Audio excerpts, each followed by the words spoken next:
everybody for supporting us. Amazing win here in Vietnam. We fought for it, everyone. 3 points, yeah! Timnas Indonesia berhasil menyapu bersih 2 laga kualifikasi Piala Dunia 2026 pada Maret ini.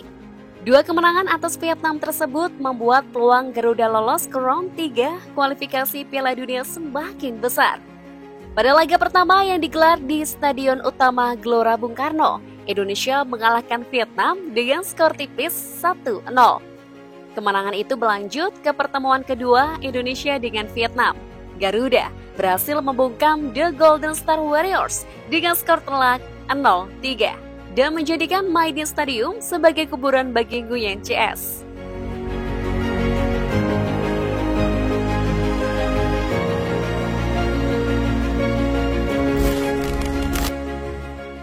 Peringkat Indonesia naik usai pecundangi Vietnam.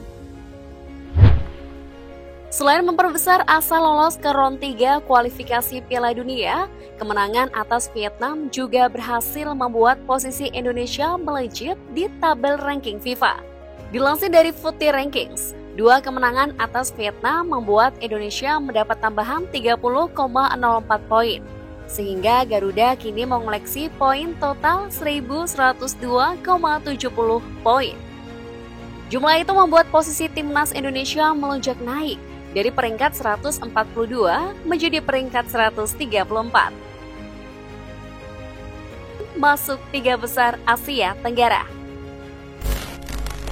Timnas Indonesia menjadi satu-satunya negara Asia Tenggara yang mengalami kenaikan signifikan di peringkat resmi FIFA. Thailand saat ini masih menempati ranking tertinggi negara Asia Tenggara dengan peringkat 101. Posisi mereka tidak berubah meski di pertandingan terakhir Thailand kalah 3-0 dari Korea Selatan. Posisi kedua ditempati oleh Vietnam di peringkat 115.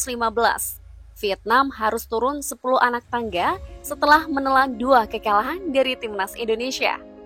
Sementara Indonesia yang menempati peringkat 134 kini berada di posisi ketiga Asia Tenggara. Garuda naik 8 anak tangga sekaligus menyalip 2 negara Asia lainnya, Filipina dan Malaysia.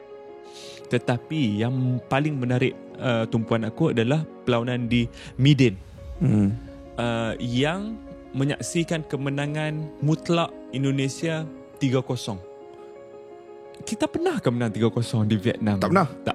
Tak pernah. Bear in mind kita dah berapa kali benda ni aku akan tahu. Sebab banyak kali aku dah pergi Stadium Medan tu nak tengok national team. Semua aku kalah. Semua aku pergi itu tim kita kalah. Dulu remehkan Indonesia, sekarang Garuda pantati Harimau Malaya. Malaysia yang sebelumnya menempati peringkat 134 harus turun 4 tingkat ke posisi 137 setelah menelan 2 kekalahan dari Oman. Malaysia juga harus bergeser dari posisi 3 besar Asia Tenggara dan harus puas di pantati Garuda yang merengsek naik ke posisi 3 besar.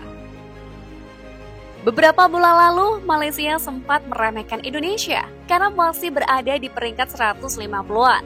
Saat itu, Malaysia menolak untuk mengundang Indonesia ke Piala Merdeka, turnamen MIN yang mereka gelar. Malaysia menganggap Indonesia tidak pantas jadi lawan mereka karena peringkat Indonesia terlalu rendah. Namun dalam waktu beberapa bulan, Garuda berhasil membalikkan keadaan. Dengan kekuatan timnas Indonesia yang terus meningkat, Garuda berhasil menyalip Malaysia di tabel ranking FIFA.